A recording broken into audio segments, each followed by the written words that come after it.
Welcome. Jenna and Sean here. Today we're talking about the Monkees album, their fourth album. Pisces, Aquarius, Capricorn, and Jones Ltd. We have the record album right here. And that's why we got the name wrong. I love this cover. Yeah. This is an awesome album. We've been talking about the Monkees a lot recently, obviously. Right. Well, yeah. I mean, I've been listening to the Monkees all day, every day. Yeah. So, yeah. And this album's been on a loop. It's really, really good. Mm-hmm. It's really good. I mean, so many of their albums are good, but this one really packs a punch. It's their fourth album. It's the second album after they wrested control away from Don Kirshner. The third one being Headquarters, or the first. Is that clear?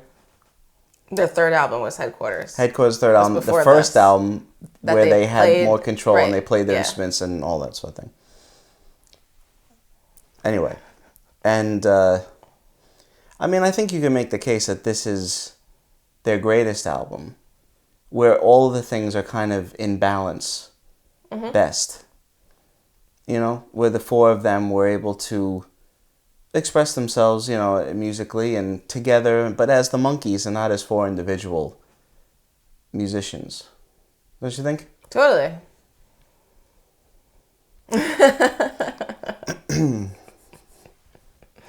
No, I got lost in so cute. Ooh. No, the pictures are really great on them. No, I just got lost in the personnel listing here. I wasn't talking. Just keep reading. We're not doing a video. Moog synthesizer, Mickey Dolenz, and... That's right. Mickey Dolenz invented the Moog synthesizer. Yeah, he was the first one to invent it and use it on an album. No, it's interesting, though, because the Monkees were really, then maybe not the first, because the Doors actually have kind of laid claim to this, but one of the first rock groups to use a Moog synthesizer in a song. They use it in two on this. They use it in Daily, Nightly, and Star Collector. Yeah. It sounds really great. I think it's a fun little... Daily Nightly is actually Mickey Dolenz. No, you know, one of the funny things when I was reading Bob Spitz's book about the Beatles, which, I don't know when that came out, like 2005-ish. Yeah. And it's a really good book. I think it's really good. And he claims that the Beatles were the first to use the Moog. And it's funny, you know, because he doesn't really do that in that book.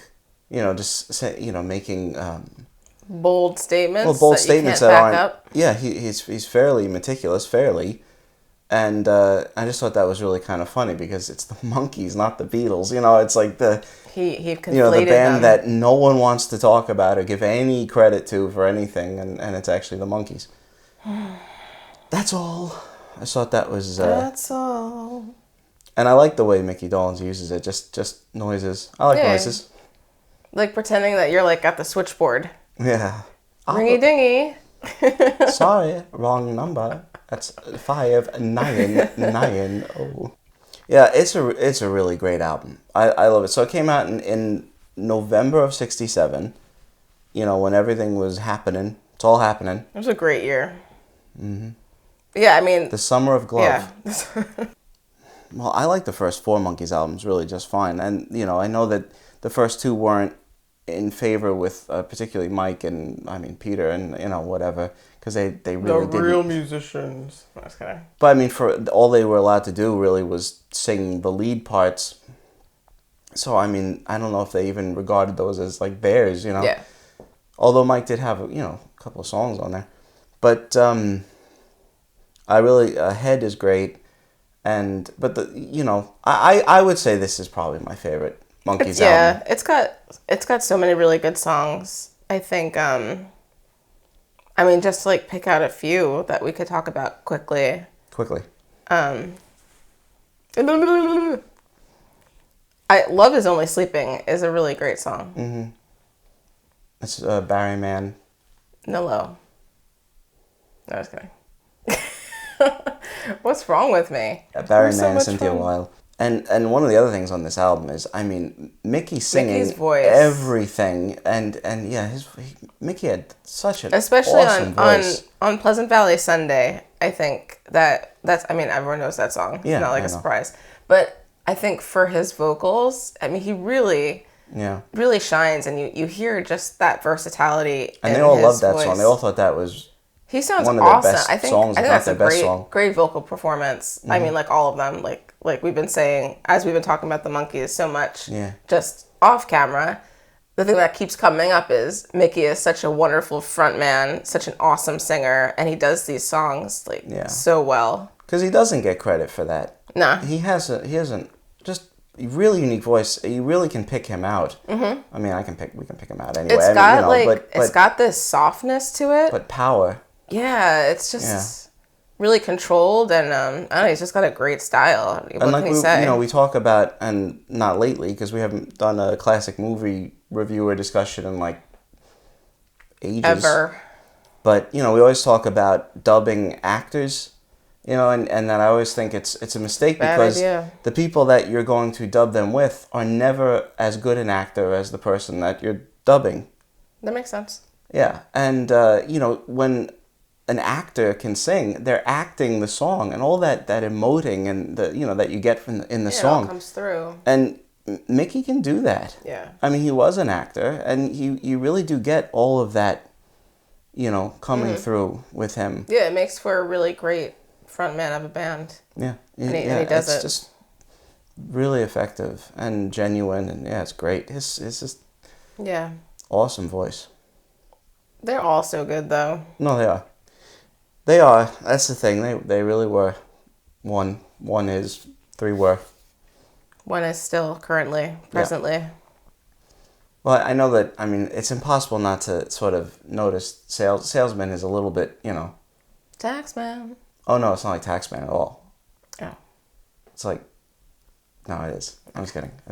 I mean a little bit, but Just it's a got little. it's got its own thing, and yeah. Mike. Only if you didn't start the album, Right. I don't think you'd even think about Right. it. But for the fact that it is the first song, just like Taxman, it's a like.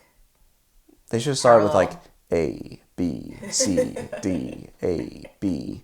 No, the single was Pleasant Valley Sunday and Words, and Words is another really awesome song on this. I think, and it's another Mickey lead vocal. But that's such a cool song.